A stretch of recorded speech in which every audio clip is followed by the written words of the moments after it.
السلام علیکم ورحمۃ اللہ، بسم اللہ الرحمن الرحیم۔ میرے پیارے بھائیوں، جب انسان اللہ کو اپنا دل دیتا ہے، جب انسان اللہ کو اپنی فیلنگز دیتا ہے، تو اس ذات کی قسم جس کے قبضہ میں میری جان ہے، اللہ پوری کائنات اس بندے پر نچھاور کر دیتا ہے۔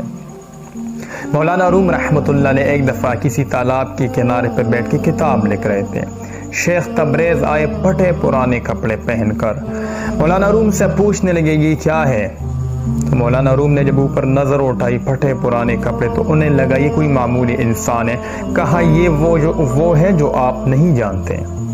تو شیخ تبریز نے کچھ نہیں کہا، اس کی ساری کتابیں اٹھائیں اور ہاؤس تالاب کے اندر ڈال دی۔ مولانا روم نے غصہ کیا اور سر پکڑ کے بیٹھ گئے کہ میری پوری زندگی کی محنت ضائع کر دی۔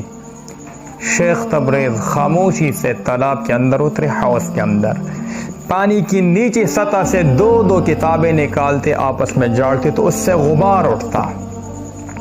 تو یہ دیکھ کے مولانا روم کی آنکھیں کھلی کی کھلی رہ گئی، یہ کیا ہے؟ تو شیخ تبریز نے فرمایا یہ وہ ہے جو آپ نہیں جانتے۔